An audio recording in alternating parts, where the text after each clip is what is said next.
John Boyd probando suerte en New York.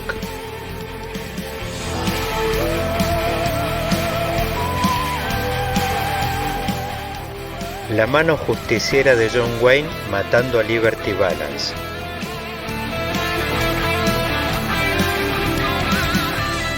Clint Eastwood, Eli Wallace y Lee Van Cleef sacándose los ojos por un baúl de oro.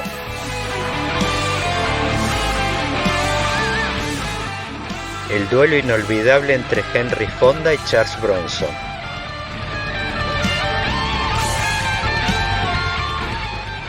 O simplemente el pantalón que usa a diario todo el mundo. Vaquero, un podcast de política.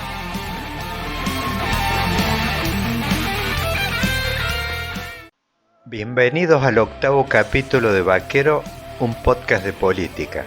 Esta semana me hago una escapada a Arizona para charlar con la historiadora decimonónica, alias Victoria Barata. Con Victoria conversaremos acerca del cierre de escuelas que aportó su granito de arena para la debacle electoral del gobierno. Ya de regreso en Argentina, analizaremos junto al doctor en Ciencias Sociales Tomás Borovinsky la nueva realidad emergente de la pandemia. ¿Seremos capaces de sobrevivir con semejante nivel de incertidumbre? ¿Es el cambio climático el villano de la película que reemplazó las armas nucleares? ¿Cuán modernos somos en comparación a los tiempos de la máquina de vapor y la electricidad? Ajustarse bien los cinturones para este viaje inolvidable. Victoria Barata, no sé si decirte Victoria o decimonónica, muy bienvenida a Vaquero, un podcast de política. Teníamos muchos temas para hablar, la verdad que es una presencia, bueno, no te hace falta mucha presentación, te conocían muchísimo de tiempo en las redes, pero bueno, ni hablar después con todo este conflicto que se vio alrededor de la educación y del cierre de las escuelas, tu figura se hizo conocida y trascendió muchísimo el mundo de las redes. En alguna oportunidad te vi participando en un programa en TN, obviamente que te deben haber invitado a mucho más programas, pero la verdad es que me pareció tu figura de muchísimo interés para conversar y muy relevante por el hecho de que por ahí el métier tuyo estaba más vinculado a la historia. Venías investigando, en alguna oportunidad he visto cosas tuyas investigando sobre historia de la guerra de la Triple Alianza, el tema de historia más del siglo, podríamos decir, del siglo XIX, y artículos tuyos que he leído en alguna oportunidad, me acuerdo uno muy largo en Perfil, tu expertise y está, bueno, vinculado al mundo de la investigación en temas históricos, pero bueno, es como que levantaste el perfil un montón y yo a esta altura, algo que te dije, no es fuera de cámara, fuera de micrófono en este caso, me imaginé a esta altura de los acontecimientos, cuando esto estaba despegando, que te iba a ver participando en alguna lista electoral por el hecho de que hay espacios políticos, sobre todo ahora, que se están forjando por ahí un proceso de cambio grande en la política, se están viendo muchas figuras jóvenes, y bueno, me imaginé que un perfil, y con las banderas que levantaste vos el año pasado, que la verdad fue, te felicito, muy valiente de tu parte, pues yo recuerdo en las redes estarte enfrentando por ahí bastante en soledad en aquel momento, algo que aparecía como un gran consenso alrededor de esto, y no solo con que no era un tema si uno quisiera hacer un eje partidario alrededor de esto, en realidad tocaba a las dos fuerzas políticas, porque tenemos que recordar que esas mesas tripartitas, o sea, el gobierno de la ciudad mismo de Buenos Aires acompañó durante bastante tiempo ese proceso de cierre, y por supuesto después llegó un momento que se empezó a recalentar el tema, el encierro, empezaron a aparecer un montón de problemas con los chicos,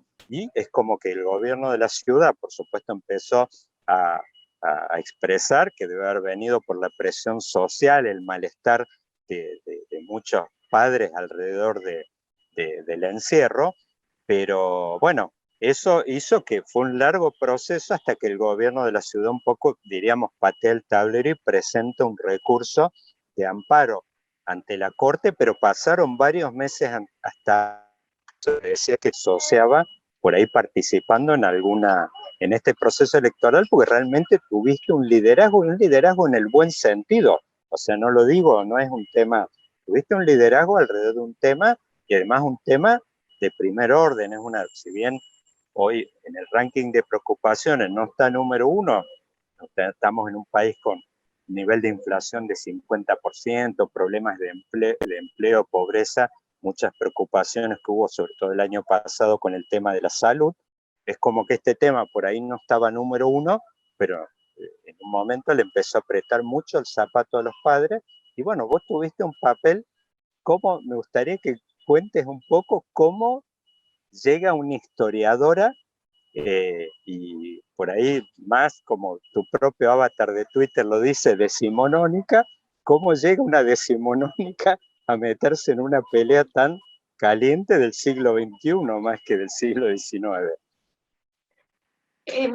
Creo que el tema es que la pandemia nos atravesó la vida a todos de una manera muy fuerte, es un evento histórico en el sentido pleno del concepto, nunca habíamos vivido algo así, no sabíamos cómo íbamos a transitarlo y tuvo muchos efectos más allá de las muertes por COVID lamentables.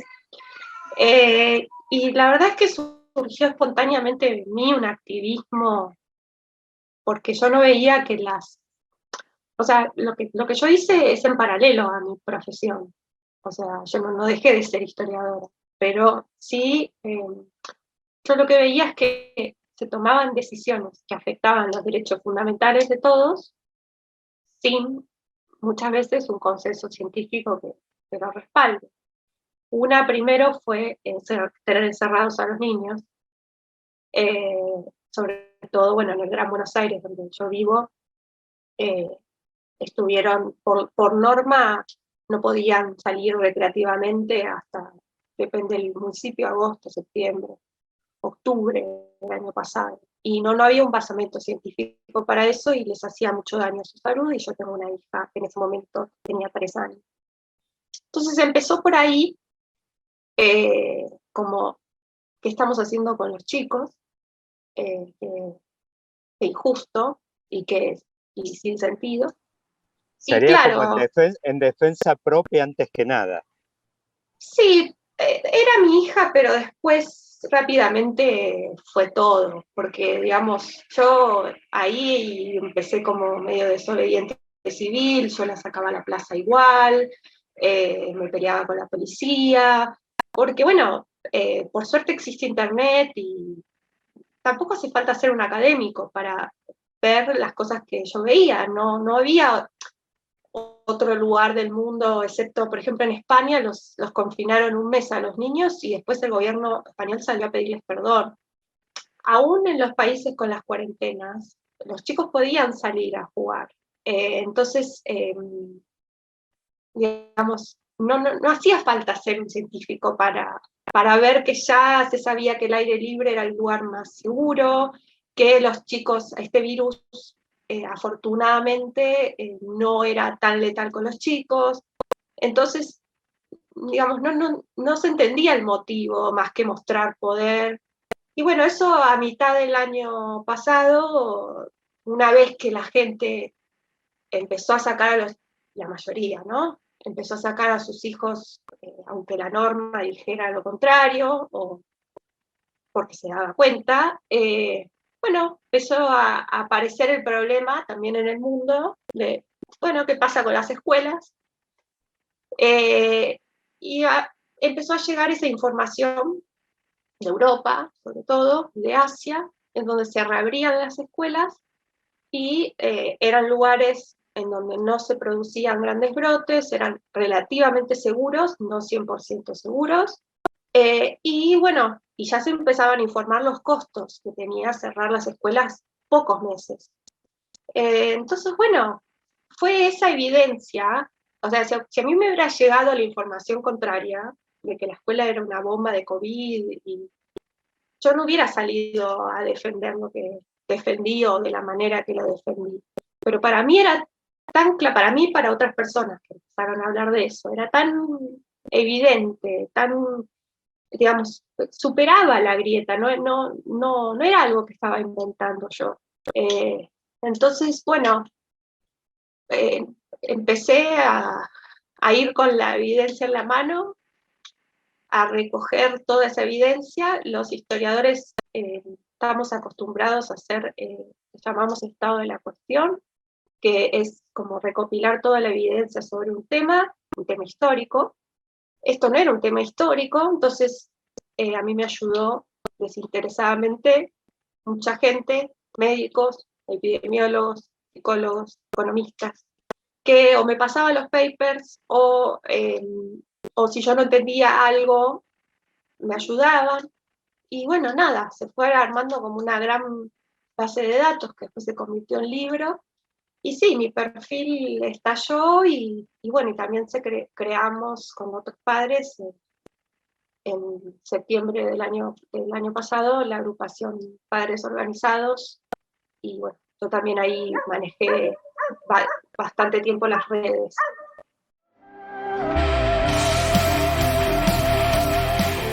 John Boyd probando suerte en New York.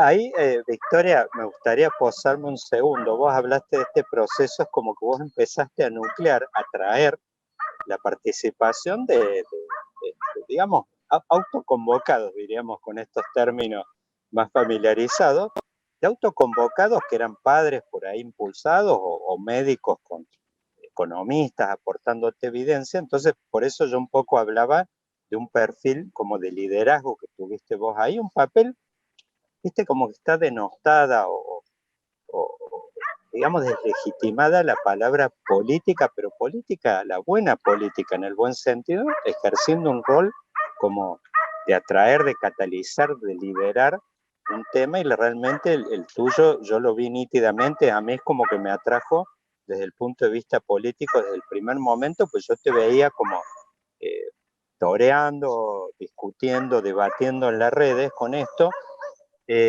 Yo digo, a ver, si uno piensa, digo, en términos políticos, vos en aquel momento o después, cuando ya pasó el tiempo, ¿qué es lo que te imaginás que motivaba desde el punto de vista de las autoridades este tema de ir a este proceso de encierro tan violento por parte del gobierno?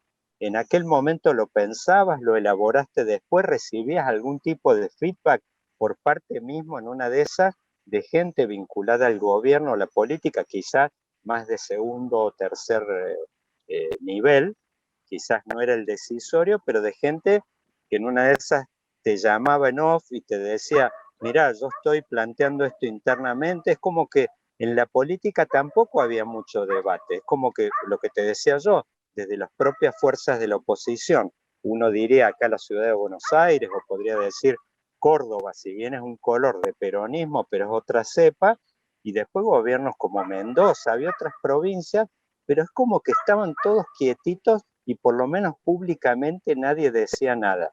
¿Qué pensás vos que pasaba? ¿Recibiste algún feedback de parte de algún estamento de la política? ¿Se te ocurrió algo? ¿Después lo elaboraste? ¿Te llegó algo?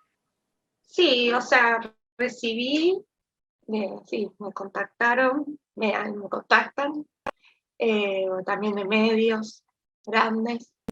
Eh, digamos que con una mezcla de eso, más lo que yo veo como historiadora, creo que primero primó como un gran miedo. El miedo un movilizador, el miedo por la vida, por perder la vida, la muerte, etcétera. Eso al principio como que le dio mucha legitimidad al gobierno de Fernández. Tenía digamos, las encuestas lo daban como con mucha aprobación. Creo que entonces los gobiernos opositores actuaron en función a eso, hasta que con el pasar de los meses se empezaron a dar cuenta que eso ya se iba deteriorando. Creo que el gobierno un poco, no sé, creyó que podía que la pandemia le iba a mantener esa imagen tan alta y de poder, y se equivocó. Subestimó también, digamos, lo que tiene que ver con la vida de las personas, que también implica muerte, o sea, no permitirle trabajar a las personas, digamos, arruinar la salud mental de mucha gente, no sé, no permitir que se hagan los controles de otras enfermedades o desalentar eso, desalentar y meter tanto miedo, hacer una cuarentena, digamos, eterna en un país subdesarrollado, con la pobreza que tiene Argentina. Bueno, ahí fue perdiendo popularidad, creo que el gobierno no reaccionó a tiempo, que se rodeó digamos, de los infectólogos o científicos más fanáticos, no de toda la ciencia, porque la ciencia no decía lo que decía el gobierno solamente. Y creo que la oposición primero fue un poco cobarde, primero se agarró de donde venía el viento y después, bueno, empezó a darse cuenta de más de la, digamos, tuvo una cintura política más acorde a la realidad que el gobierno, que se empezó como a enfrascar en su propia realidad, porque yo creo que ni ellos, ni los periodistas que de la televisión, nunca cumplieron la cuarentena. Bueno, después lo de la foto del cumpleaños fue como la gran muestra de eso, y creo que no hay vuelta atrás. Personalmente creo que no hay vuelta atrás de eso, o sea, eso dañó profundamente la autoridad, digamos, presidencial. Entonces, creo que ahí cambió, y después la dinámica ya en el 2021 política fue totalmente diferente. Ahí la discusión sobre la educación con esto del cierre decretado en el AMBA, pero la ciudad poniéndose firme, y esta situación de un lado de la autopista la escuela abierta y del otro lado de la escuela cerrada, los hundió. Y es una de las causas de la derrota electoral. Estoy convencida de eso, fue un error gravísimo, a todo nivel.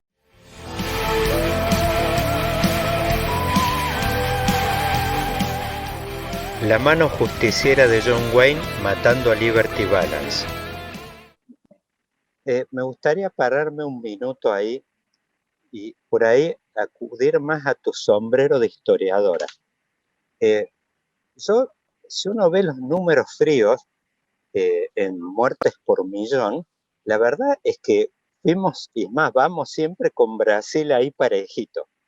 Pero fíjate una cosa, Bolsonaro dice, fíjate la actitud que tuvo con esto, salía a andar en motos recorridas con un montón de seguidores de él, discursivamente. Bueno, él inclusive el otro día no lo dejaron entrar a un estadio porque no está vacunado, y dijo en un momento, no, los brasileros hasta tomamos agua de las cloacas, estamos acostumbrados a esto.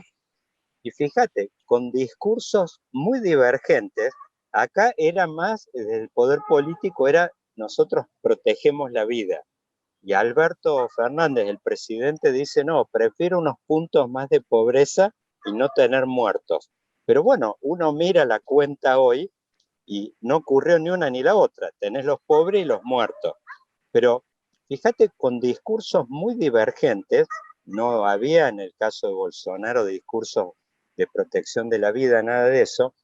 A mí me da la impresión ahí, por eso un poquito quería preguntarte si vos por ahí desde el punto de vista de lo que has estudiado de procesos históricos, vos sabés que yo, por ejemplo, en algunas oportunidades haber leído, por ejemplo, ahora tengo familiares en Alemania, todo lo que rodeó al trauma que ocurrió a mediados de los años de la Segunda Guerra, el auge del nazismo, todo, es como que dejaron un montón de temas que se convirtieron en tabú político. O sea, hay temas que no se pueden mencionar allá, ni siquiera no se pueden mencionar verbalmente porque están castigados por la propia ley. Es como que, yo tengo ahí una impresión, a ver qué se te ocurre, cómo lo ves a esto que estoy planteando, es que hay un tema de una cuestión ahí que arrastra Argentina, por ahí quizás de los traumas de los años 70 y todo lo que tuvo que ver con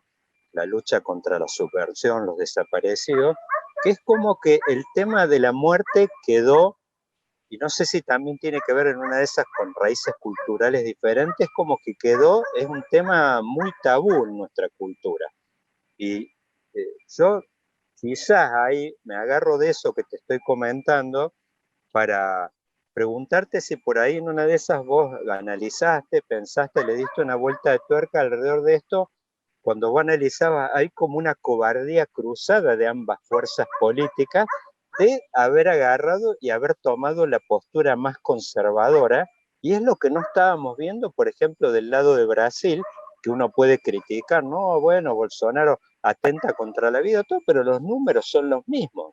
O sea, no nos fue mejor a nosotros que a ellos, con un discurso mucho más de cuidado y de que te protejo y que el Estado te cuida y que reforzamos las terapias y todo eso. Bueno, Bolsonaro no dijo nada de eso y le fue más o menos parecido. El proceso de vacunación, más o menos, o sea, todo es como parecen hermanos gemelos, ¿viste? Eh, ¿Pensás que por ahí había condimentos de este tipo? Quizás en ciertos tabúes, algunas cuestiones ligadas a nuestra historia más cercana, cosas que jugaron en contra en una de esas de que la política tuviera una actitud cobarde o statucuista. Sí, yo creo, a mí el Brasil no me gusta, digamos, como ejemplo, no me parece tampoco haya hecho bien las cosas. Prefiero, el ejemplo para mí es Uruguay, digamos que tuvo una política no de negar el problema, pero sí de apelar a la responsabilidad ciudadana, de tener las escuelas mucho más tiempo abiertas que Argentina. Yo creo que yo vi varias cosas. Vi una sociedad, de golpe se nos hacía a mí, a otros colegas quizá de mi edad que nacimos ya en una democracia, de golpe se me hizo como más entendible cómo pudo pasar lo de la dictadura. O sea, cuando había, cuando pasó lo del el asesinato de Luis Espinosa, después esta chica Morales también en San Luis, y hubo varios de esos episodios de violación a los derechos humanos por la cuarentena, de golpe se me hizo como algo que yo no podía entender, cómo había sido posible la complicidad de cierta sociedad civil, y de golpe como que vi que Argentina era más tolerante al autoritarismo de lo que se vende, sobre todo cuando gobierna el denominado progresismo, o sea, como que nadie decía nada, porque no se puede hacer el juego a la derecha, no sé qué, entonces los valores ahí democráticos se corrieron todos. Puede ser lo de la muerte, yo creo que sí, que es una sociedad más paternalista de lo que parece, más tolerante al autoritarismo de lo que parece, y que cuando gobierna, digamos, lo que se considera progresismo, se pasan todas las cosas antiprogresistas y todos esos colectivos formados para defender derechos humanos, etcétera, pierden su objetivo y se callan. O no hacen por lo menos no hacen el ruido que tienen que hacer. Entonces, creo que lamentablemente pasó un poco de eso, eh, y sí, y probablemente que lo único que terminó funcionando, digamos, para la pandemia son las vacunas. Los encierros, más encierro, menos encierro, no parece haber, como vos decís, con Brasil y con otros casos en el mundo, no parece haber una correlación ni una causalidad tan clara con la cantidad de muertos por millón.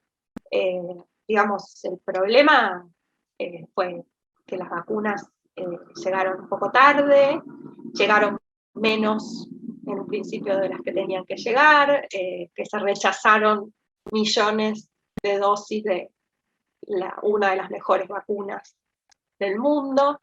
y eso nos agarró en plena segunda ola y había mucha gente, eran millones de personas que tenían una sola dosis de vacuna durante muchos meses en la segunda ola y eran personas de riesgo, por ejemplo mi padre, que afortunadamente no le pasó nada con el virus, pero otra gente sí. Entonces era más fácil decir que eran las escuelas, que el problema eran las escuelas. En la segunda ola fue eso lo que pasó, ¿no? Como lo único que podía hacer el Estado para demostrar que hacía algo era cerrar la escuela. Ya no tenía poder, no podía cerrar la economía, no había más margen para nada y las vacunas estaban llegando muy despacio y justo se había como privilegiado AstraZeneca, que tuvo problemas en la producción, Sputnik, que también tuvo problemas en la producción, y bueno, entonces ahí de golpe eran las mamis que charlan en la escuela, los chicos que se intercambian los barbijos, los chicos con discapacidades que no entienden y todas esas barbaridades, y se apuntó a la escuela, y nada, fue un error, digamos, ético, humano, imperdonable, y también electoral, no lo supieron, creo que el gobierno no lo supo entender, no supo entender que no era un reclamo de madres chetas del PRO. No lo supo ver, no supo ver eso que lo podía ver cualquier persona con solo, no sé, tener contacto, qué sé yo, la señora que trabaja en mi casa limpiando, que vive digamos, en los confines de La Matanza, y su chico no podía ir a la escuela y no tenía para pagar una niñera como si tenía yo, y entonces lo tenía que dejar con el vecino, y entonces perdía trabajo, y eso se lo dijeron, digamos, eso también me llegó por estos contactos que vos me decías, como en los barrios las mujeres probablemente no tenían herramientas o tiempo para hacer las manifestaciones de padres organizados o estar en Twitter y diciendo abran las escuelas o recopilando información científica. Pero sí le decían, quiero que mi hijo vaya al colegio, porque yo no puedo trabajar, porque mi hijo está en la calle, porque quiero que tenga un futuro, por lo que sea. Y ellos subestimaron eso, esa gente eran sus votantes también. Entonces, el impacto, sobre todo en las mujeres, está medido hasta por el INDEC, o sea, el desempleo, la franja etaria y de género, donde es más alto, son las mujeres jóvenes, son las más afectadas.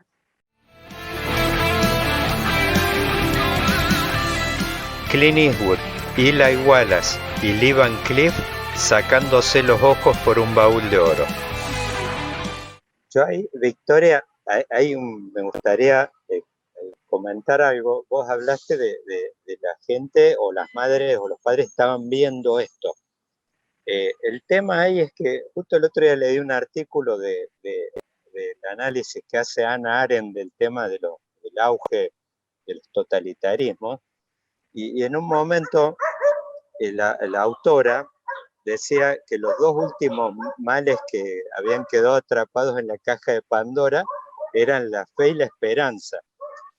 Decía que de alguna forma lo que permite que este Estado, esta dirigencia paternalista avance sobre este tipo de procesos es de alguna forma la pasividad del otro lado, que cómo la viven, digamos, del otro lado, en términos de decir, bueno, yo tengo fe o tengo esperanza de que este virus el año que viene, con las vacunas y todo eso, pero que hay una línea divisoria importante entre quedarse con la fe y la esperanza y actuar.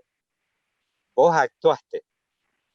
Esa es la diferencia. Actuaste, digamos, por eso un poco hablaba de tu papel político en el buen término, en el término de lo que uno podría decir la buena política, que es activar reflejos en una de esas de otra gente que estaba con estos problemas, y en realidad después sí, te van a decir un montón, sí, mira, todos lo vimos, pero no actuaban. Y bueno, es ahí un poco donde entra quizás el rol político que desempeñaste en aquel momento, que bueno, yo te decía un poco si por ahí era un tema que vos por ahí tenías interés en extenderlo o no, pero eso ya corre por otro lado. Pero de un poco, por eso lo que te decía es que la línea divisoria es como que vos la pasaste, que no es nada, eh, no es nada inocente, digo, es el hecho de actuar. Actuaste y bueno, es como que me parece un rol muy importante, era un rol que yo lo rescato muchísimo personalmente, por eso un poco el interés de hablar desde un ángulo que por ahí de un podcast, como decía, Vaquero, un podcast de política, es como que es un podcast donde yo resalto esto y me parece que tuviste un papel genuinamente político en este Sí, tema. sí, yo lo asumo, gracias Daniel. En un momento o sea, yo esto no es, hay gente que piensa que yo esto lo empecé para tener un cargo o para tener notoriedad, más notoriedad, no sé. La verdad es que no, o sea, a mí la causa me pasó por arriba, de golpe yo me vi siendo, no sé, no me gusta la palabra referente, pero bueno, como de golpe me vi, digamos, muy involucrada en una causa que creía y que tuve que asumir como una de las comunicadoras sobre el tema, tuve que asumir como esa responsabilidad. El activismo en el sentido de luchar desde la sociedad civil por una injusticia que se comete desde el gobierno, con parte de la comunidad científica haciendo el juego a esa injusticia, no era, digamos, no fue gratis, digamos, no era gratis en el sentido de que, digamos, el ámbito en donde yo trabajo simpatiza en general mucho con el gobierno, o sea que sabía que eso me iba a traer, digamos, antipatías, pero bueno, ya estaba en el ruedo, yo siempre estuve muy tranquila con lo que defendí, y nada, solo era el tiempo que nos iba a dar la razón y nos dio la razón de todas las maneras. La más lamentable todavía no la vimos, que es todo lo que va a dejar esto en términos educativos. Claro. Sí, bueno, yo, aunque tengo una postura política partidaria sobre el país que es pública y es opositora a este gobierno, todos mis fundamentos que dieron inicio a la causa eran científicos y eran sobre todo estudios de afuera, que no tienen nada que ver con la grieta kirchnerista. Entonces, sí, después cuando se cerró en provincia y estaba abierto en capital, ahí, y yo siendo madre de provincia, me fue difícil separar las cosas, y no quise pero no quise eso, como que no quise meterme partidariamente, si bien todo el tiempo me convocaban y yo participé de charlas con legisladores, eso no tenía problema, no quise como, no sé, abandonar la causa para ir a hacer campaña, o sea, mi causa Eh, era otra. Otra, claro. Victoria, ahí yo lo único comentarte, viste, cuando uno habla, dice la grieta, la verdad es que uno lo que está viendo en estos procesos políticos, el mismo que está ocurriendo ahora en Argentina, que ni siquiera está claro, eh, digamos, cuánta gente está de un lado y del otro. Fíjate, en el proceso electoral se vio de que hay una parte de uno lo que podría decir la base propia del gobierno, tampoco lo acompañó. O sea, en cierta forma, quizás esto haya habido un componente, eh, por supuesto, otras cosas que no acompañaron, el hecho de la gente que va al supermercado, del empleo, de ver que el gobierno, las fiestas, todo, pero bueno, esto de haber tenido un componente que inclusive hasta hizo mella en la propia base electoral del Sí, gobierno, donde no ha sido acompañada en lugares que uno podría decir son los que siempre acompañan y la verdad es que no acompañaron.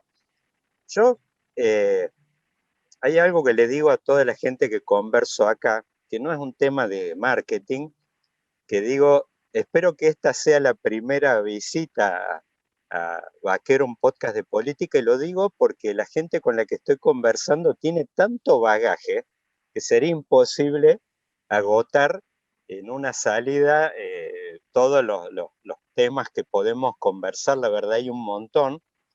Yo por ahí, para cerrar, me gustaría, en una de esas que vos hagas algún comentario por ahí de cierre, respecto, ahora vos estás en Estados Unidos, y por ahí me gustaría, si tenés algún tipo de comentario, de análisis, de apreciación de lo que vos viste en Argentina, de cómo se ha vivido esto y lo que has visto ahora en este desembarco tuyo allá, qué diferencias, apreciaciones, cosas muy diferentes, ves como administración, manejo de estos temas de la pandemia muy divergentes, qué primeras impresiones has tenido respecto a administración de esto. Bueno, en sí, bueno, allá por supuesto, es como que los estados tienen mucha participación, es un federalismo mucho más real el americano, por ahí tienen cada uno manejado estas políticas de forma divergente, pero bueno, ¿cuál es tu primera impresión de lo que has visto allá respecto a de lo que dejaste acá cuando te fuiste? ¿Tenés alguna impresión, por lo menos preliminar? Sí, bueno, estoy acompañando a mi marido, que un poco por eso también me corrí del protagonismo, porque estoy acompañando a mi marido que ganó una beca Fulbright como investigador en Arizona. Y como decís bien, Estados Unidos son como muchos países juntos. Voy a hablar un poco más de Arizona y un poco de lo que veo en la televisión nacional, digamos. Arizona es un estado como, digamos, violeta, o sea, a veces es un poco demócrata, a veces un poco republicano, está muy cerca de California, eso le da como una cosa, cierta cosa progre, pero bueno, también tiene una cosa más republicana. Acá se vive como un poco más de libertad, lo del barbijo ni siquiera es obligatorio en muchos lugares cerrados, o sea, hay algunos supermercados, hay algunas zonas en donde sí dice que es obligatorio, pero en la mayoría no, en los espacios cerrados no. Claro, la disponibilidad de vacunas es otra, es entrar al supermercado y que diga venga y vacúnese acá en la farmacia del supermercado. Después lo que vi es que, bueno, la escuela funciona, no hay problema. Obviamente yo ya sabía que había estado abierta más meses, más tiempo que en Argentina. Los child care, que son como los jardines de infantes, incluso más tiempo. Entonces veo una sociedad con menos miedo, pero que después tiene, bueno, un país del primer mundo, ¿no? En muchas otras cosas. Se nota que ha afectado esto de las políticas monetarias para reactivar la industria, ha afectado por primera vez, tienen un poco de inflación, se ve que la gente le resulta caro de golpe, pero bueno, no es como en Argentina que todo el tiempo cambian los precios, no es así. Y luego tienen como un movimiento, digamos, antivacunas o libertario o incluso a veces negacionista más fuerte, ¿no? Más extendido que en Argentina. Digamos, ese es el problema que hay, digamos, como que yo veo. Pero en sí veo una sociedad más relajada, incluso ahora, bueno, acaba de pasar lo de la variante Delta, y no sé, yo uso mucho menos el barbijo de lo que usaba en Argentina, por ejemplo. Claro. El duelo inolvidable entre Henry Fonda y Charles Bronson.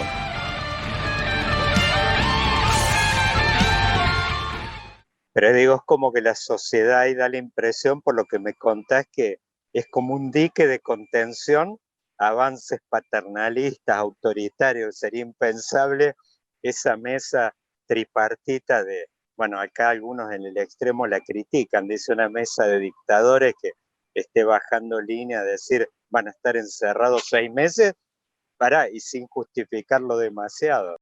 La libertad se pierde siempre cuando uno muere. Para ser libres hay que vivir. Cuidemos la vida. Es lo que debemos hacer ahora.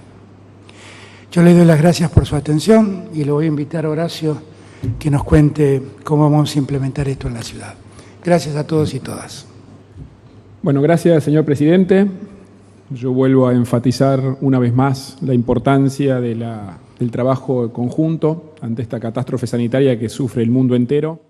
No, claro, eso bueno, pero eso está en la Constitución misma de los Estados Unidos, de lo que fue la Revolución Norteamericana, o sea, eso está con sus cosas buenas y sus cosas, o sea, y sus cosas malas, de que la gente tenga aportación de armas y pueda entrar a la universidad a matar a todos, hasta lo que tiene de bueno todo eso, y en parte creo que sí, que es otra idiosincrasia y también depende mucho del estado, ¿no? Porque sé que California fue muy restrictivo, por ejemplo, pero acá Arizona por lo menos es algo intermedio, bastante más libre que en Argentina, pero también apelando a que la gente se vacune, y en algunos comercios sí se requiere la máscara, como dicen acá, el barbijo.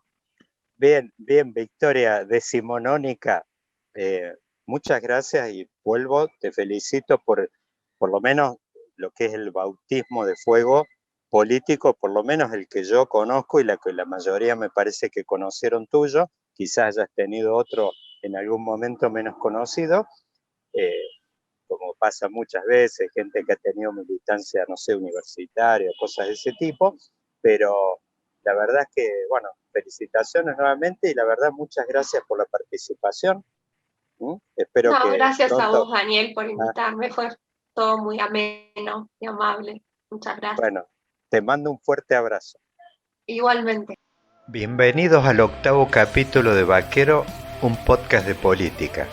Esta semana me hago una escapada a Arizona para charlar con la historiadora decimonónica, alias Victoria Barata. Con Victoria conversaremos acerca del cierre de escuelas que aportó su granito de arena para la debacle electoral del gobierno.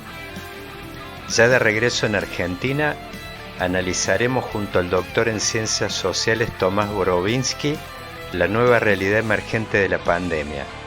¿Seremos capaces de sobrevivir con semejante nivel de incertidumbre? ¿Es el cambio climático el villano de la película que reemplazó las armas nucleares? ¿Cuán modernos somos en comparación a los tiempos de la máquina de vapor y la electricidad? Ajustarse bien los cinturones para este viaje inolvidable. Tomás Borovinsky, muy bienvenido a Vaquero, un podcast de política. Para abreviarlo, para mí vos sos Boro, así que bueno, ahí vamos a quedar. Bueno, en las redes te conocen todos, pero hay gente que escucha este podcast que por ahí no forma parte de las audiencias tradicionales de las redes, entonces por ahí me resulta peor la gente del interior por ahí que no está tan familiarizada.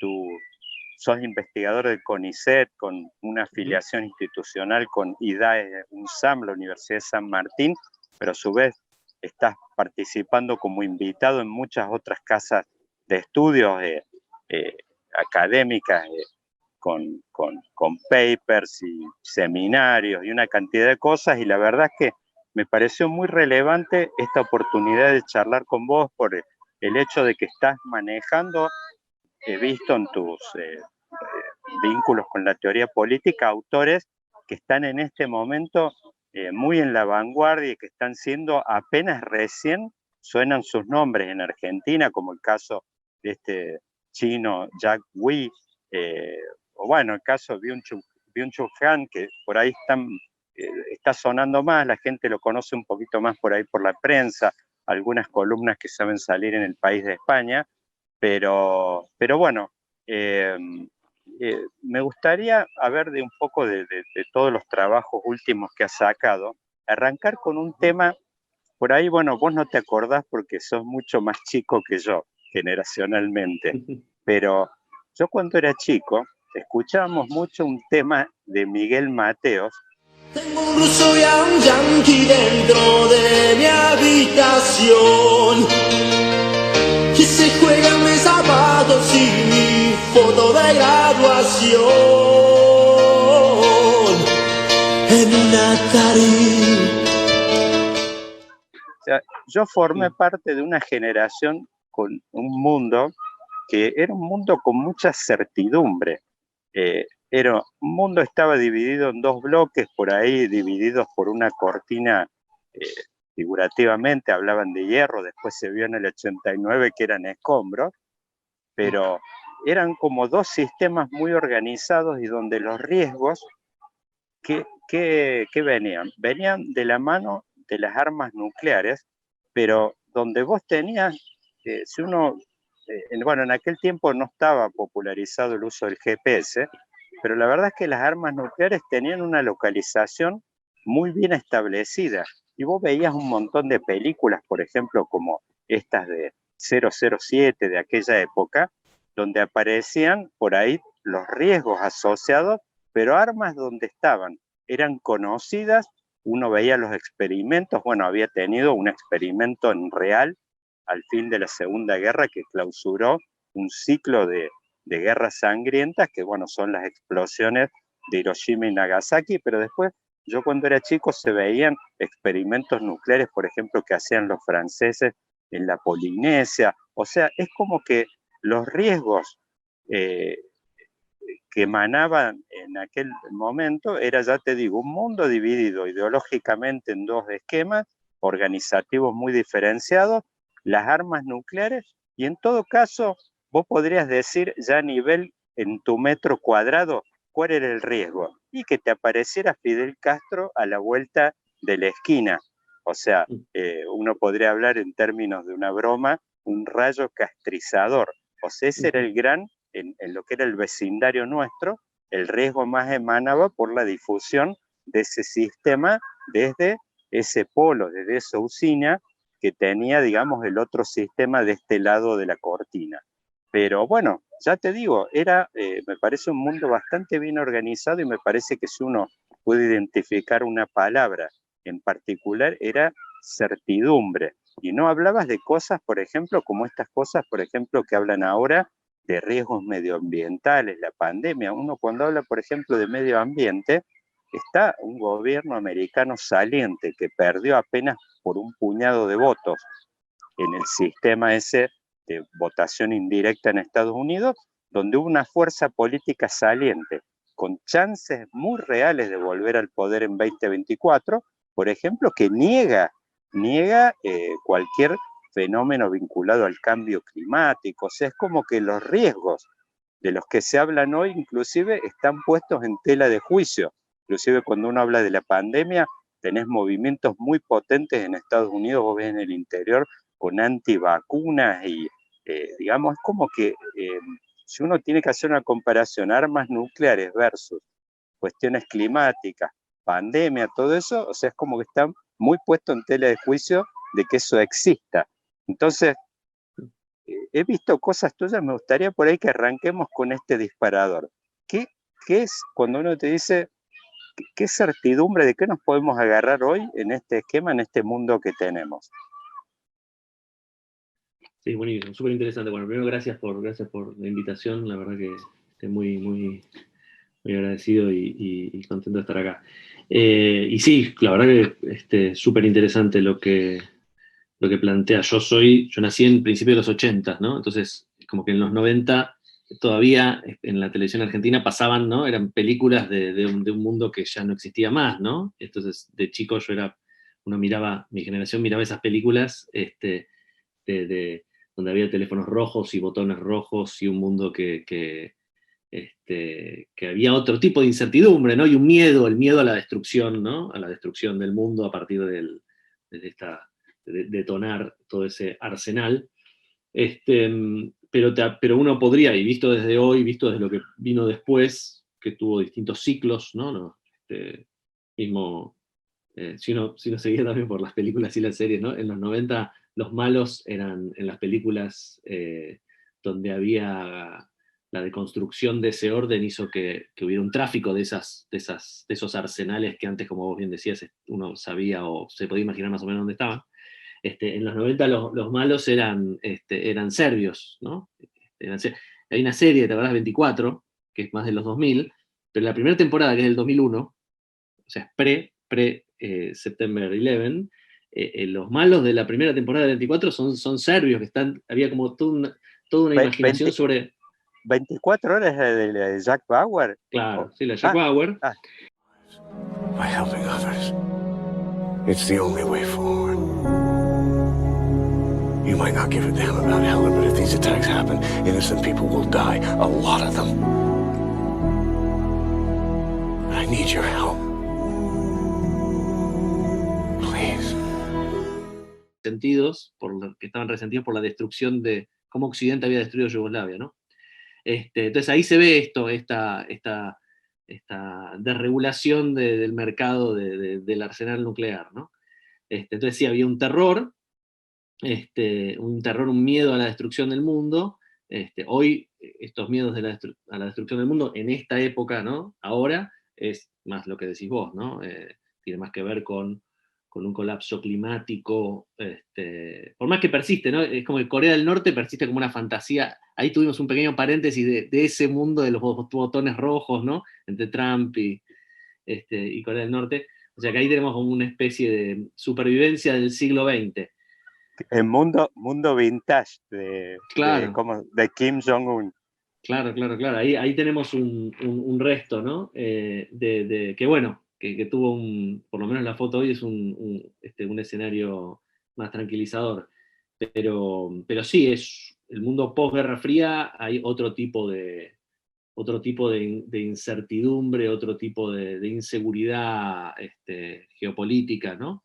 Lo que no quiere decir que el siglo XX no haya sido, en términos de muertos, ¿no? Fue como un siglo tremendo, en realidad, si uno lo ve en los conflictos armados y comparado con lo que vino después, con algunas excepciones, con lo que vino después del fin de la Guerra Fría. Pero sí, efectivamente hay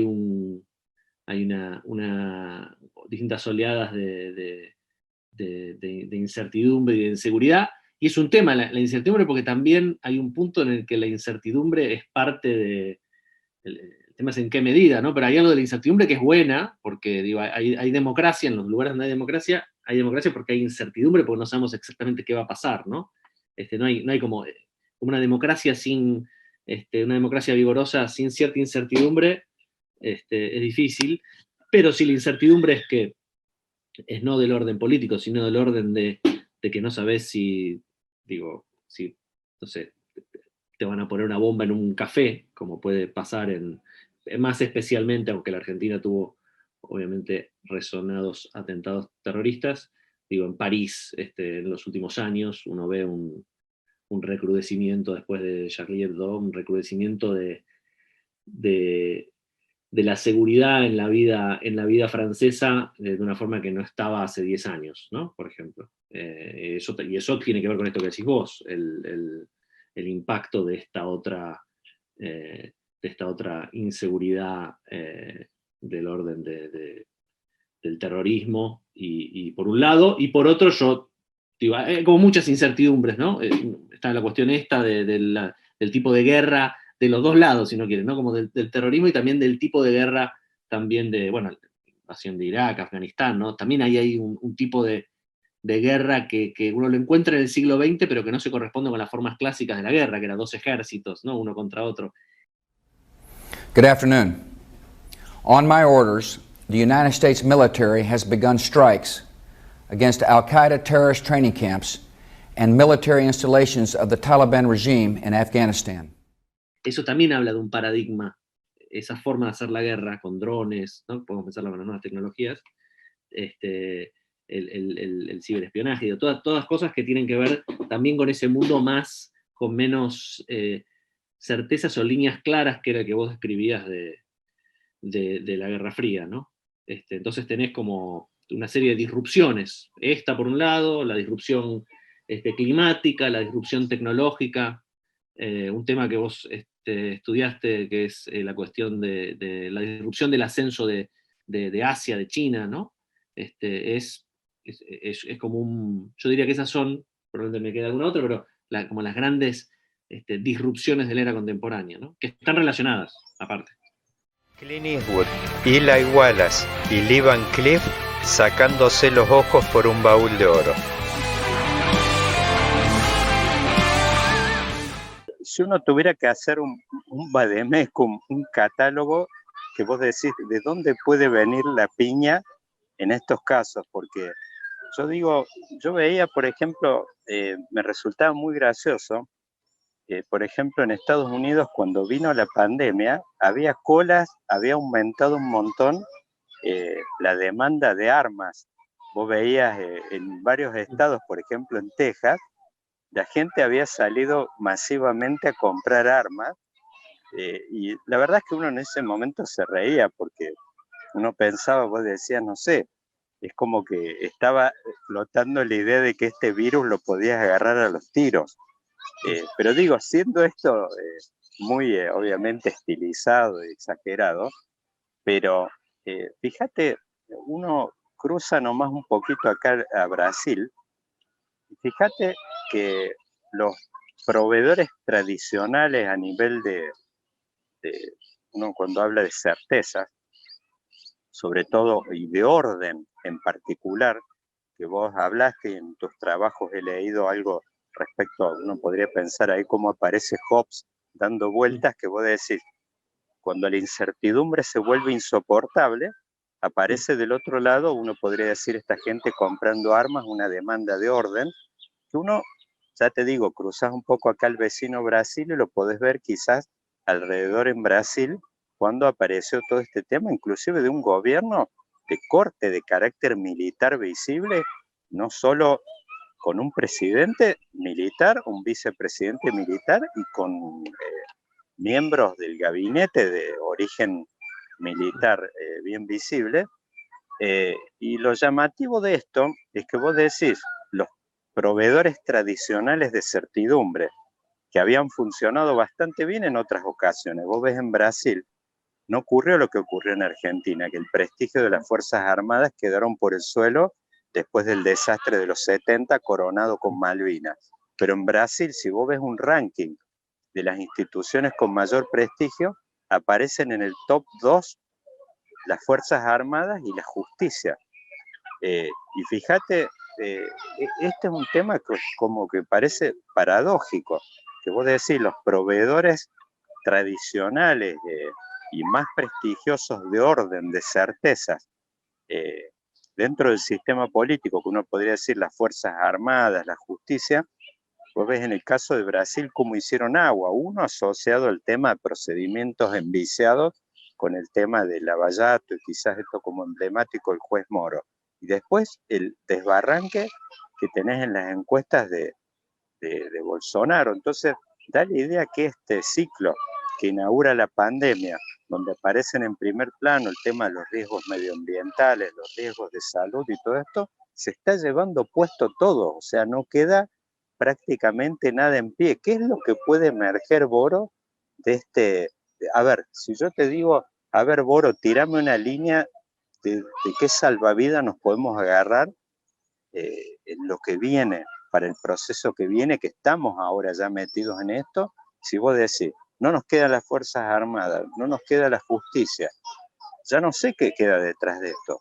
O sea, es como que se está llevando puesto todo, no sé qué queda, que está emergiendo con credibilidad, como que vos decís, no sé, la religión, la espiritualidad, el yoga, no sé, alguna cosa que vos decís emerge y queda como esto en pie, o esto realmente está derrumbando prácticamente todo y bueno, vamos a un mundo de un nivel de incertidumbre por ahí insoportable, donde vos decís, no parece y no queda nada, no tenés donde tocar timbre.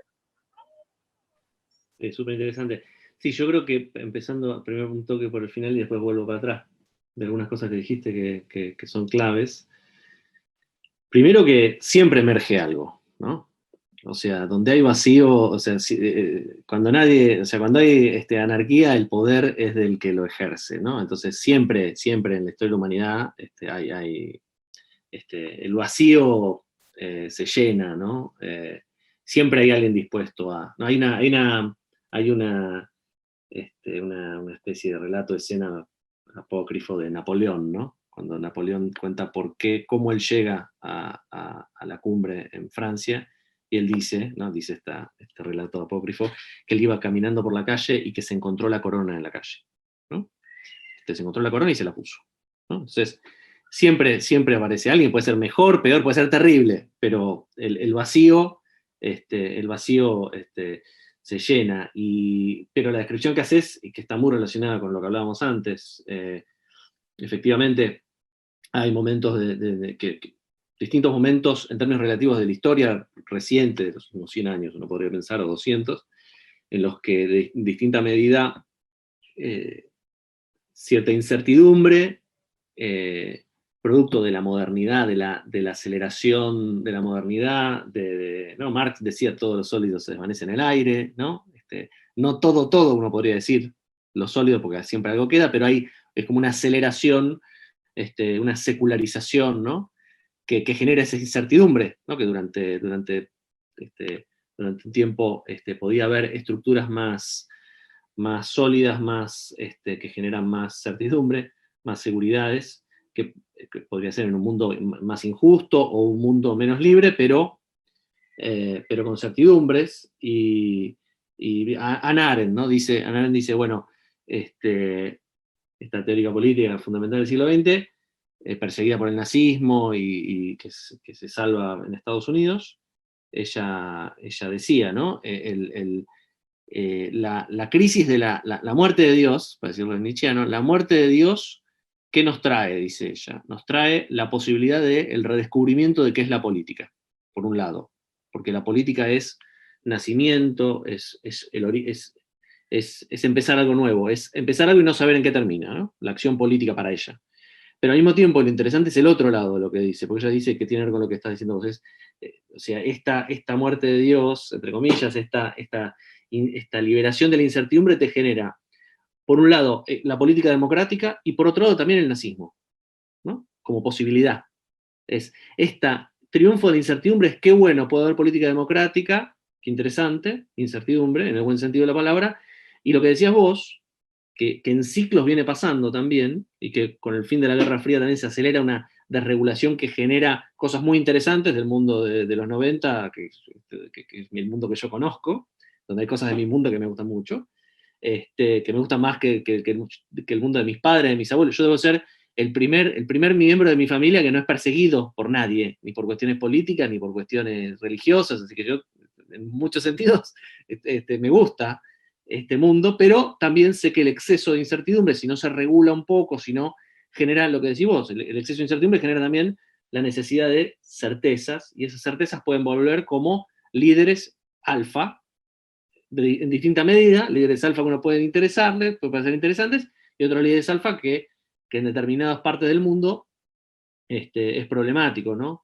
Entonces vos tenés, de hecho, fíjate, un momento de los liderazgos que se habló mucho, ¿no? En estos años, y en Argentina se habló mucho, los líderes no alfa, ¿no? Los líderes más femeninos, los líderes más, incluso mujeres, pero aparte hombres más, en términos Maquiavelo, feminizados, en el buen sentido, más sentimentales, más poder llorar, ¿no? Poder llorar en cámara, esto, desde los jugadores de fútbol, ¿no? Que lo vimos con la Copa América, a políticos que se emocionan, eso es algo, y al mismo tiempo, momento de líderes alfa, Putin, Xi Jinping, Donald Trump, Jair Bolsonaro.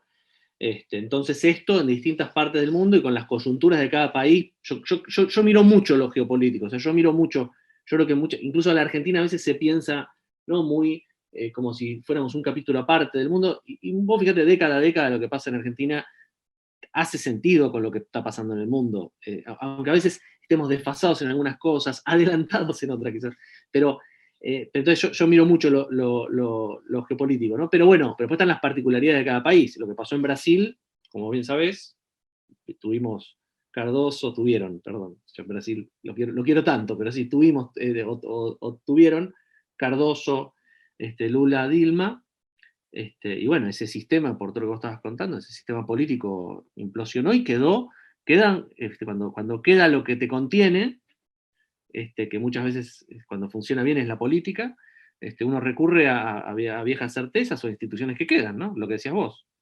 Puede ser en distintos contextos del mundo, el prestigio en cada uno de esos lugares, el ejército, ¿no? La religión, las más clásicas generadoras de dispositivos generadores de certezas.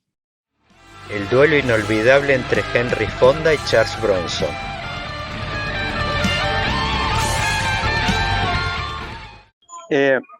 Boro, ahí me gustaría agarrarme una palabrita que usaste, que es el tema este de los machos alfa. Sí. La verdad es que si vos dijeras, bueno, en el zoológico nuestro, vos tenés que ir a buscar la jaula donde están, obviamente acá en la Argentina siempre tradicionalmente han salido del peronismo. Sí. Es más, el peronismo un poco uno podría decir es el partido del orden. Sí. Es un partido que nace, su génesis está vinculada justamente a las propias Fuerzas Armadas, una movida. Perón era un coronel. Su grupo, digamos, de asalto, en definitiva, al poder era un grupo de militares en su momento. Entonces, es el partido del orden en Argentina.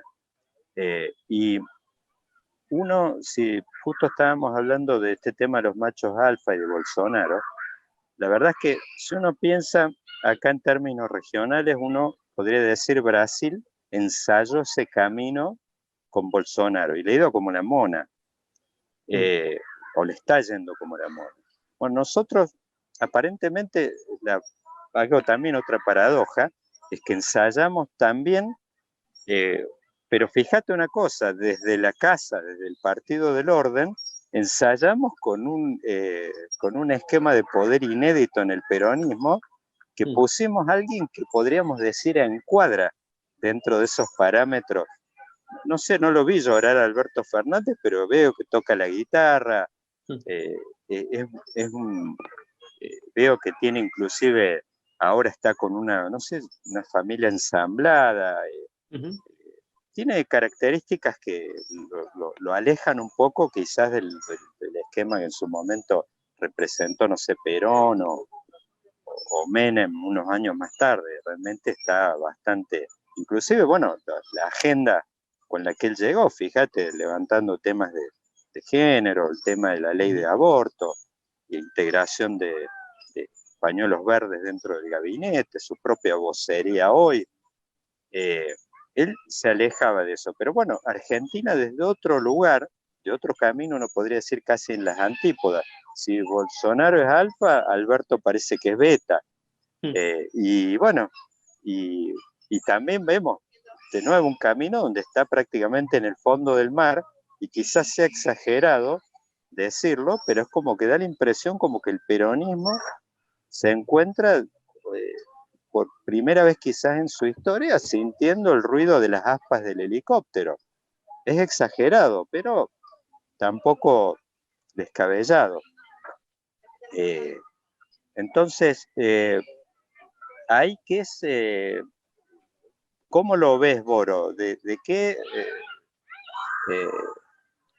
es lo que...? Porque es como que da la idea que los dos caminos se han ensayado, se han recorrido senderos diferentes, y es como que, sí, quizás si uno tiene que ponerse, por supuesto, del lado del vaso lleno, es que da la idea que más allá de que el gobierno en este momento está con un problema de legitimidad, de credibilidad, está cuestionada la palabra presidencial, y todo eso no aparecen, aunque ha perdido apoyo. Vemos en estas encuestas de Latino Barómetro que han salido en estos días, ha perdido consenso, legitimidad del sistema democrático en general en América Latina, pero en el caso de Argentina sí vemos que hay algo que todavía sigue vertebrando la vida política, y como que no hay ningún cuestionamiento serio en este momento, más allá de que soplan algunos vientitos de centro derecha en este momento, con algunos liderazgos que se encuadran como Milei en corrientes de estas más eje Bolsonaro-Trump, cosas de ese tipo, pero no hay ningún cuestionamiento serio al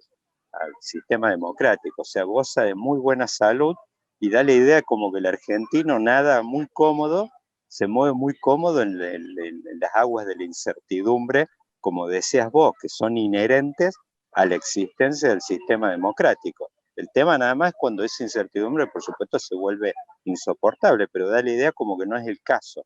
No es el caso nuestro. No sé si ocurrió eso justamente en Brasil, que decidieron ensayar otro camino, pero ¿dónde estamos parados hoy, Boro? ¿Qué es lo que estás viendo? Sí, coincido bastante con lo que dijiste, y creo que una explicación, y coincido en que aparte, si uno ve las elecciones recientes, las PASO, y ahora las que se vienen en unas semanas, uno ve que la política sigue conteniendo, ¿no? Que el régimen sigue estando contenido, a diferencia de otros países, creo que eso es, que incluso mucho del descontento en distintos momentos, tanto ahora como incluso hasta mucho descontento podía haber en 2019, ¿no?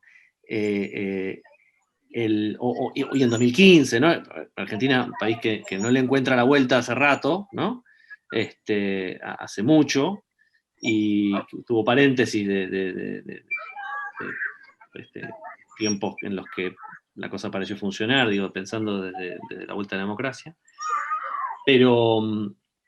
pero creo que todavía contiene función, y por eso, ¿no? Es como, viste, Hirschman habla de exit y voice, ¿no? Sí. La voz, Sí. Bueno, entonces yo creo que mucho del descontento también no hubo grandes, por más que hubo manifestaciones en contra dentro del mundo más politizado, o de causas activas como las escuelas y el activismo de temas que le importa a mucha gente, y gente que se involucra y se activa, pero pues no hubo grandes. Argentina es un país con tradición de a veces sí romper todo. Sin embargo, en estos años uno no ve eso a nivel como uno lo pudo ver en el 2001, como uno lo pudo ver en otros momentos. Creo que eso es porque todavía la política contiene, la representación funciona bastante, porque hay, yo diría, ¿por qué no había destrozos? Bueno, porque se venía voice, ¿no? Porque se venía la elección, la voz. Entonces, eso también a uno.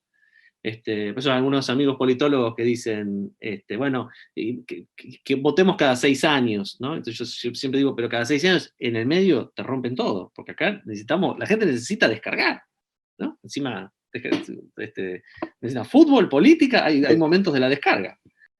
Con el jefe de gabinete vamos a avanzar a la autorización de los eventos masivos, al aire libre, con un aforo del 50%, y atento la situación epidemiológica, sanitaria y el avance de la campaña de vacunación, los requisitos van a ser tener... La política es como un Super Bowl de la bronca, digamos, Claro. Tenés que descargar por algún lado. Se descarga, la gente descarga teniendo sexo, haciendo deporte, yendo a la cancha, y política, digo, hay una serie, puede haber algunas esferas más, pero digo, y la política como un rol importante en un país donde hay politización también, porque hay muchas cosas que en otros países funcionan mejor, y entonces acá estamos más politizados, ¿no? Momentos donde la economía crece, dos momentos me tocaron a mí, un poco en los 90, un poco en los 2000, bueno, eran momentos que yo los experimentaba como de baja politización general, ¿no? No sé vos que tuviste más, que tenés aparte más experiencia, pero yo creo que una explicación tenía que ver con lo que decíamos antes, también, de por qué en Brasil está tan roto, en otros lugares estos alfa que emergen, ¿no? De los escombros, y que en Argentina no pasa, y creo que está bueno. A mí esos poderes más feminizados a mí me simpatizan, me parece más moderno, me parece que con Macri también, ¿no? Macri, la caracterización que hacías de Alberto en este punto, totalmente de acuerdo. Macri, el primer presidente que llega y que era, ¿no? Hijo de padres separados, él separado, psicoanalizado, ¿no? Un gran experimento en eso. Pero creo que nuestra gran diferencia con otros lugares donde surgieron alfa en este último tiempo es que nosotros tuvimos el 2001, ¿no? Y muchos de ellos no lo tuvieron. Entonces nosotros ahí también tuvimos un reset en otro momento, donde, digo, si nuestro 2001 fuera ahora, yo creo que esto es especulación, tendríamos un super alfa, ¿no? Ahí tuvimos a Dualde Kirchner, ¿no? O sea, podemos ser una especie de laboratorio de antesala y premonitorio para los que están afuera de lo que viene por delante para los otros. Nosotros nos encontramos con esa muralla ya hace 20 años atrás. Hay algo de eso. Yo creo, viste que incluso en el 2001 había muchos, Tony Negri y algunos teóricos, ¿no? Luego decían, y Pablo Birno, Argentina es el gran laboratorio, ¿no? Muchas veces, si dice Argentina es el gran laboratorio, lo primero que hay que decir es que no está bueno ser el laboratorio, porque lo bueno es ser la norma, ¿no? Es vivir bien, después que el laboratorio sea el otro, ¿no? Pero bueno, pero un poco sí, creo que mucho, es como que Argentina, para no contradecirme con lo que decíamos antes, yo creo que Argentina siempre uno ve la cosa geopolítica es muy fuerte, ¿no? A ver, dictaduras en los 70, ¿no? Sustitución de importaciones, digo antes, dictadura en los 70, democracia en los 80, desregulación en los 90, gobierno más de izquierda en los 2000, ¿no? Es como que uno ve y dice, bueno, en la región es parecido, ¿no? En el cono sur. Pero Argentina tiene algo medio ahí, para ponerle el carácter nacional, como exagerado, ¿no? Como Argentina en muchos de esos puntos es un poco más exagerado que algunos de los que nos rodearon en esa época. Y por eso también, en el 2000, cuando yo decía el 2001, mucho de lo que pasó, no para hacer falsos paralelismos, pero lo que parte del mundo vivió en el 2008 con la crisis, que generó impacto en la superestructura política, en España, después en Francia, ¿no? En cada lugar distinto, digo, pero en España con ese bipartidismo, ese sistema de la transición que funcionaba en lo político y en lo económico, se empezó a requebrajar y generó después con los años una renovación de parte de la política, con Podemos, que después también ascendió y cayó, después Vox. En Francia, bueno, Macron, que es un fenómeno, un tipo que armó un partido y ganó las elecciones, pero no como Macri, que estuvo 20 años. El tipo lo hizo en meses, una cosa inédita en Francia, y ese que, no sé si decir, yo no sé si a Francia no le aplicaría alfa, ellos usan el concepto de jupiteriano, ¿no? Macron, que es como un presidente imperial, como lo era Mitterrand, que era muy izquierda, y por eso hay derecha izquierda con jupiteriano y alfa no aplica, ¿no? Giscard d'Estaing, que era liberal, al que le gana Mitterrand, era un tipo que era un liberal, que manejaba su propio auto, ¿no? Mitterrand era más imperial, Macron es más imperial, jupiteriano, antiproximidad, ¿no? O sea, ahora que esto que lo hizo mucho, una gran tecnología traída acá y aplicada por Cambiemos y el PRO, y que un poco ahora lo está tratando de imitar lo que siempre está tratando de imitar a Alberto, que un poco es como Coca y Pepsi, ¿no? Es como que no. O sea, tenés que tenerlo muy adentro para que te salga bien, pero bien que pruebe. Pero entonces creo que ahí, eso que vivió el mundo en el 2008, que generó también toda una serie de impactos superestructurales, en Argentina lo vimos en otro contexto, un contexto distinto, en el 2001, y creo que entramos en ese ciclo que hoy es como, ¿no? Chou en lai, demasiado pronto para opinar. Como decir, ¿qué va a pasar? Yo no sé si no estamos en un impasse, o sea, no sé qué va a pasar, yo no sé qué va a pasar después de las elecciones, ¿no? Con la economía doméstica, qué impactos puede tener. Por eso toda esta contención que estamos describiendo los dos, casi lo más optimista que estamos diciendo es la representación funciona, la política funciona, la gente tiene a quien votar en general, incluso hasta los más descontentos tienen a Milei, tienen a Spert, ¿no? O sea, los más descontentos con lo que había. Por ahora funciona, por ahora, las cosas se pueden acelerar siempre, pero por ahora funciona. Y por eso creo que no tenemos alfa hoy como hay en otros lados, pero Argentina, como te digo, es un país exagerado. Si toca, nos va a tocar el alfa más, más argentino que haya. O simplemente el pantalón que usa a diario todo el mundo. Sí, nos vamos a pasar para el otro lado. Yo la verdad es que con esto, en 2017 creo que fue que publiqué, no, 2018, que yo, una columna en Infobae, que yo en ese momento entendía que estaba la mesa servida para un Macron argentino, así se llamaba el título de la columna, porque veía que el fracaso cruzado de las dos fuerzas emergentes del 2001 prácticamente sepultaba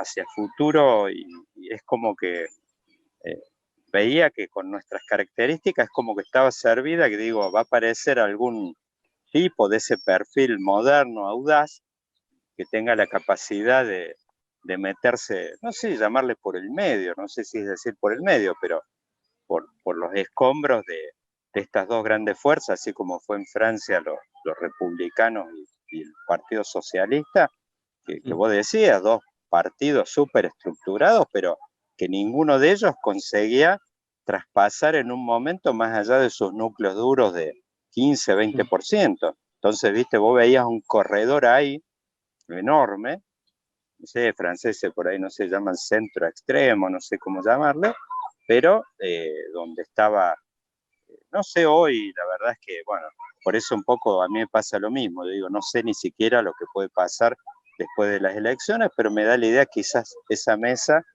siga estando servida. Boro, yo por ahí para acercarnos al cierre, pues la verdad que tendríamos horas por ahí para conversar, me gustaría, pues, digo, en esto que estábamos hablando un poco, volviendo al tema de dónde nos podemos agarrar, qué timbres tocar, da la idea que uno de los temas emergentes de este nuevo orden, parece irreversible, como el título de aquella película, es el tema de la tecnología. Un mundo hipertecnologizado donde aparecen estos grandes actores, las grandes tecnológicas que inclusive uno les asigna una bandera. Son en mayoría de bandera americana y china, pero más allá de eso, si uno se indaga, se mete un poquito más a fondo, son actores geopolíticos en sí mismos, las grandes tecnológicas. Inclusive, da la idea, fíjate con el lío que tuvieron con Trump, caso de Trump hoy haciendo récord en la bolsa con el lanzamiento de una red propia, no solo con un presidente, sino que han tenido problemas con China también.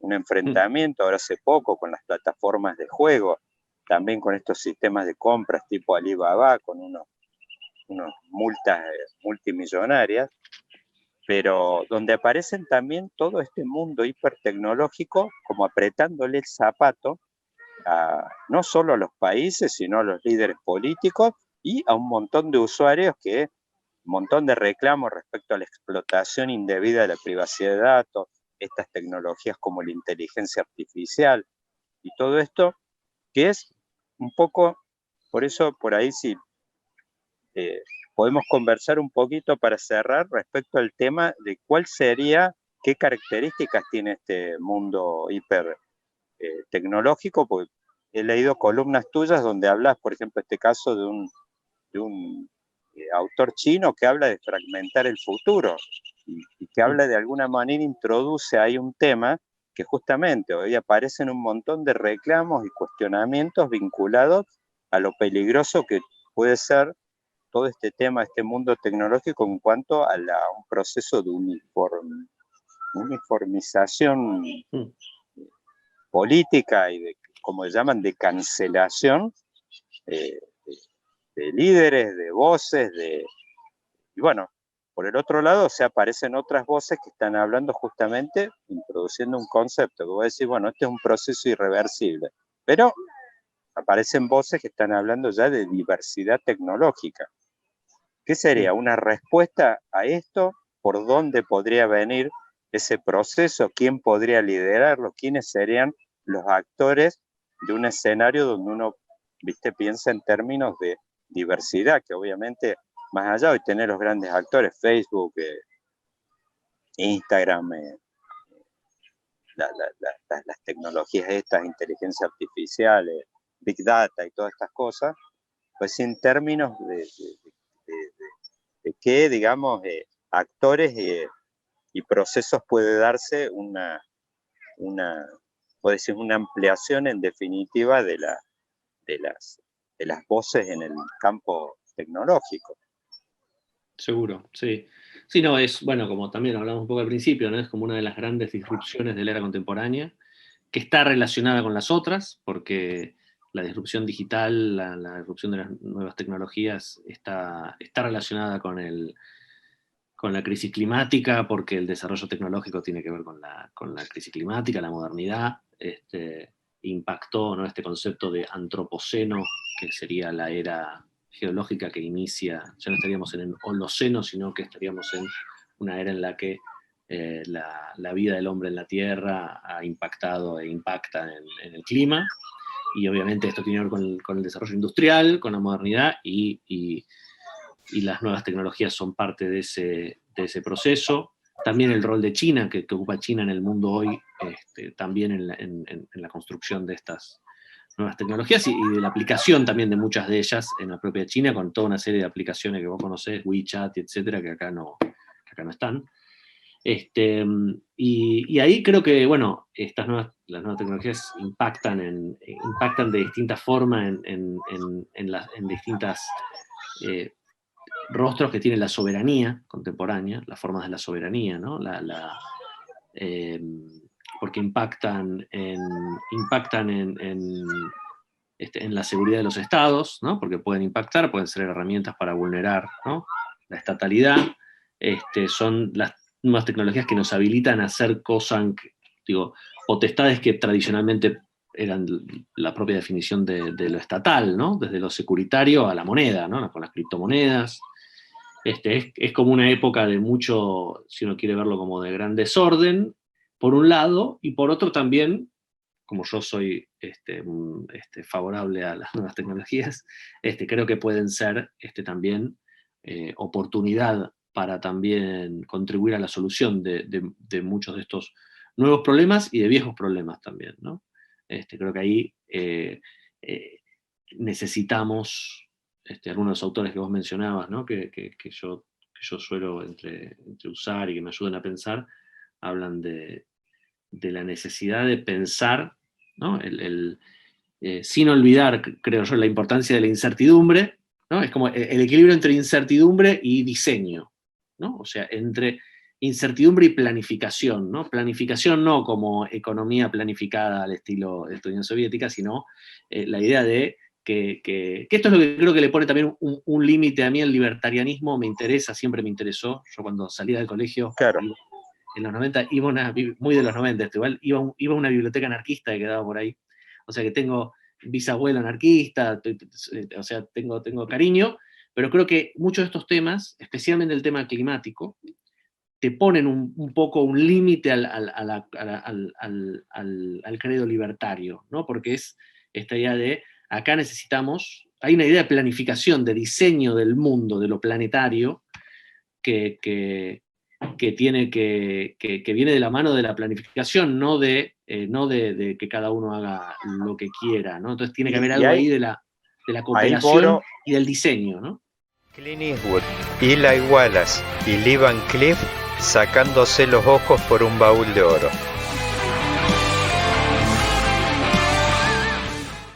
Claro, ahí, Boro, te doy dos. Una, por ejemplo, el tema de... Hay dos procesos de regulación que comienzan en los 70, tímidamente todavía, pero después, por supuesto, se hacen muy intensos, que son el financiero y el energético. Y vos ves el financiero, es como que todo ese recorrido, que en los 90, por supuesto, se desboca. Llegando, tenías en un momento el mercado de todas esas securitizaciones, todas esas herramientas, llegaron en un momento a ser 10 veces el PBI mundial. Bueno, en 2008 vuela por el aire todo eso. Bueno, el que todavía no se ha visto, que de alguna manera quizá estemos viviendo esto, que es el energético, que también se dispara en un momento y tiene que ver con todo el autoabastecimiento que tiene en este momento Estados Unidos, que ha logrado y que le está dando una ventaja versus China enorme, pero que obviamente tiene que ver con tecnologías que no son para nada estos estados, sobre todo Pensilvania y otros 2 o 3 en Estados Unidos que se dedican mucho a fracking, estas cosas. Hay varias ciudades que vos encendés la canilla y sale el agua negra. O sea, no tienen nada inocentes. Y aparece otro actor hoy en esto que comentás vos, el Bitcoin.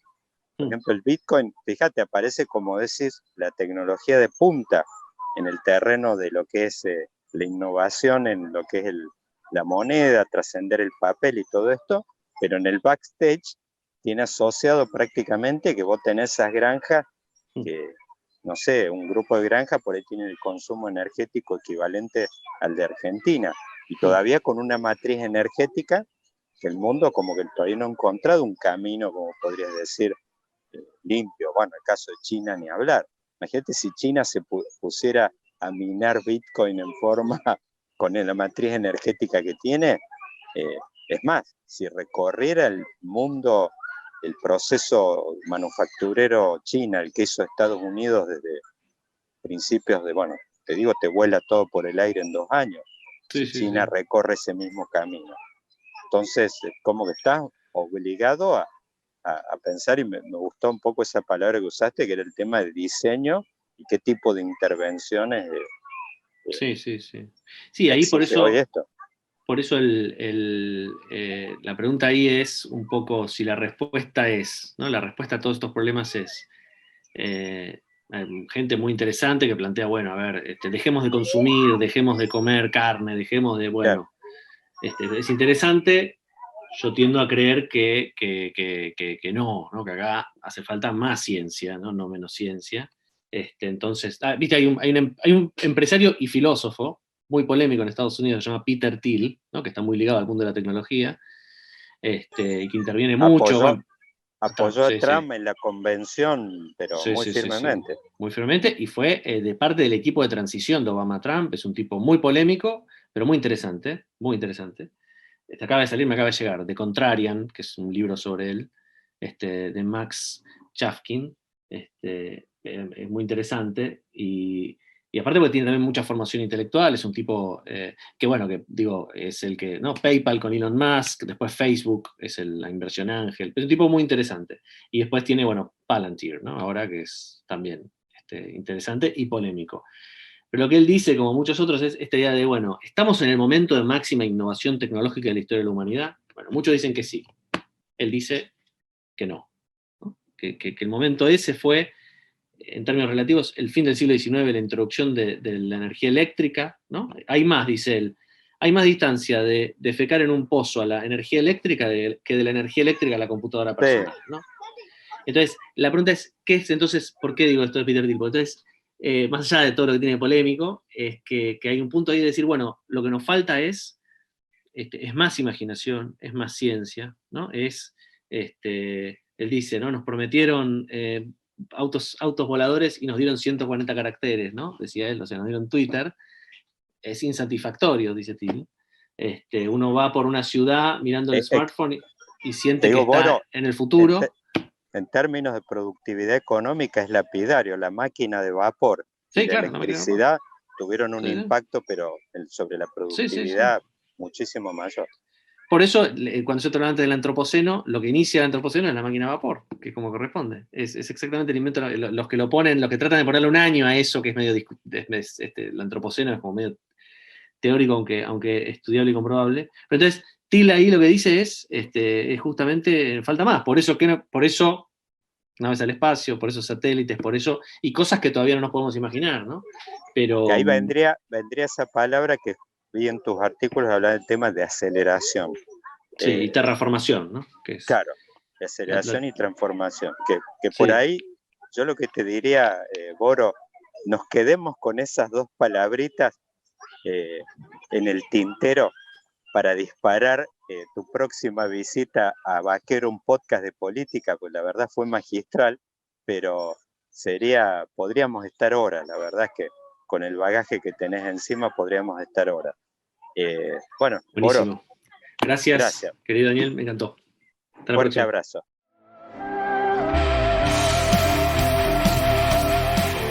John Boyd probando suerte en New York.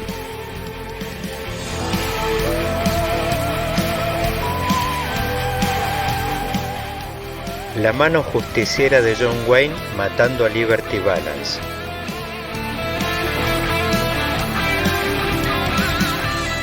Clint Eastwood, Eli Wallace y Lee Van Cleef sacándose los ojos por un baúl de oro.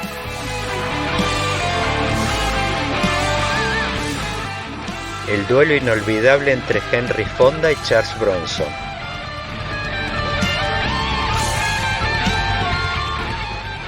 O simplemente el pantalón que usa a diario todo el mundo. Vaquero, un podcast de política.